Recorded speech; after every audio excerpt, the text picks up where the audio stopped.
자, 성재준 의원께 여쭤보겠습니다.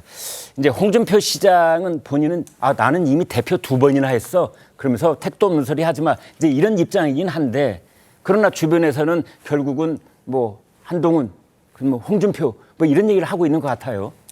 아니 제가 오히려 그거도 좀 택도 없는 생각이 아닌가라는 생각이 듭니다. 네. 아니 아까 전에 심평 변호사 같은 경우는 그런 시나리오를 자기가 들은 적이 있다라고 얘기하시는데 누구한테 들으신 겁니까? 뭐 드라마 작가한테 들으신 게 아닐까라는 생각이 들 정도의 너무 터무니없는 얘기 아닙니까? 예. 홍준표 시장 같은 경우는 대구시장 임기가 지금 절반이나 남아 있는 상태입니다. 네. 그런 어떤 분을 지금 뭐 대권뿐만 아니라 지금 뭐 당권까지 이렇게 얘기가 나온다는 것 자체도 말이 안 되고요. 네. 저는 근본적인 문제를 조금 지적하고 싶은 게 애당초 지금 총선 전도 그렇고 총선 이후도 그렇고 한동훈이라고 하는 이름이 사라지지 않고 있다라는 거. 그리고 네. 또 나아가서 홍준표 시장도 폐쇄자 그리고 또 우주미아 이런 식으로 뭔가 좀 비난을 하는 것 자체가 굉장히 국민의힘 내부적으로 저는 이게 부끄러워야 되는 모습이라고 생각을 합니다. 네. 오죽 정말 사람이 없었고 오죽 국민의힘을 개선할 만한 사람이 없었다라고 국민들이 판단했으면 사실상 국민의힘이랑 아무 상관이 없었던 한동훈 위원장을 장관이었던 사람을 비대위원장으로 데려왔겠습니까? 네. 총선이 끝나고 난 뒤에도 얼마나 지금 국민의힘이 반성을 안 하고 있으면은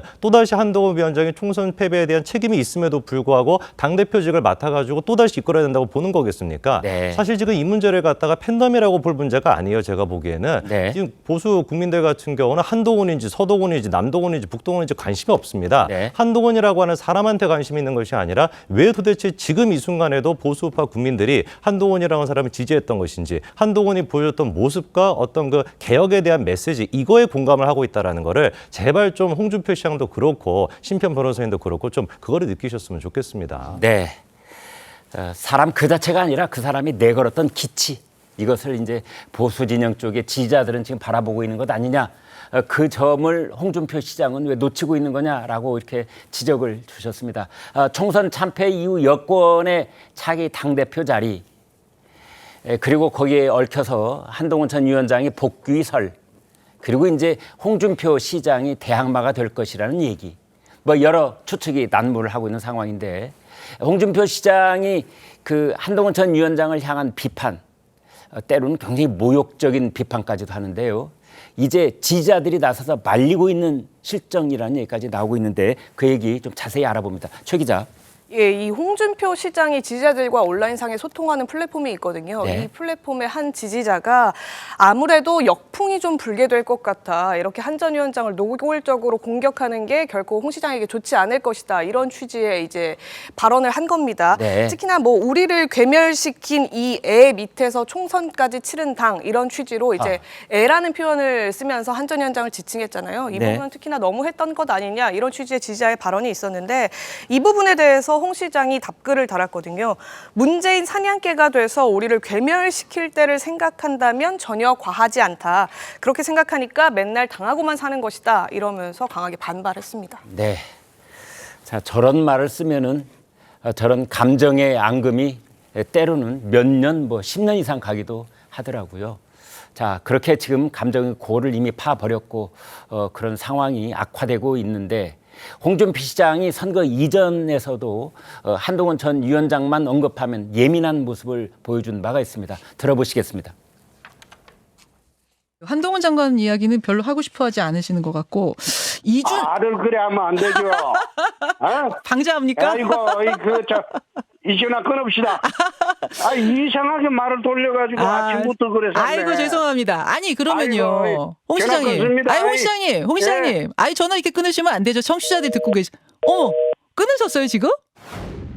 나 거기서는 말 안 하기로 했어요. 한동훈 비대위원장에 대해서는 나 일체 말 안 하기로 했어요. 거기에 대해서는 어떻게 보세요? 대통령에 대해서 한동훈 비대위원장이 반기를 강하게 들었던 부분. 반기를 뭘 강하게 들어.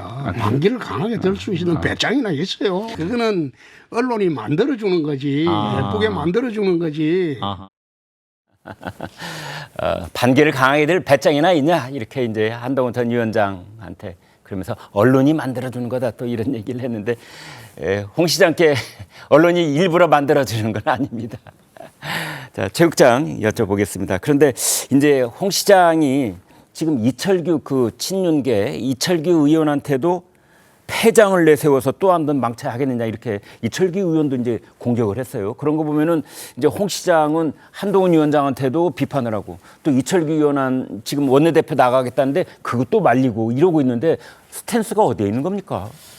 그러니까 이제 가끔 왔다 갔다 하는 것 아닌가 하는 이 지적을 많이 받는 사람이 바로 홍준표 대구시장이에요. 예. 그러니까 본인한테 유불리가 어떤 일관된 흐름을 가지고 있는 것이 아니고 네. 좀 그때그때 다른 것 아니냐 뭐 이런 지적을 많이 받고 있거든요. 네. 그 뭐 벌써 정치한 지 20년이 훨씬 넘었는데 네. 이게 그 사실은 어제 오늘의 얘기가 아니에요.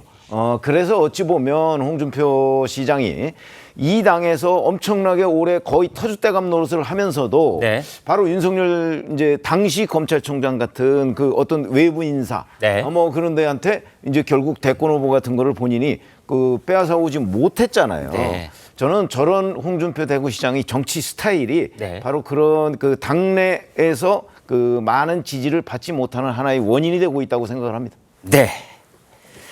자, 그래서 홍준표 대구시장 그리고 이제 지금 국민의힘에서는 사실은 원내대표 선출 문제 이게 지금 당면한 그 당 내부의 일이기도 하고 이제 이런 상황입니다.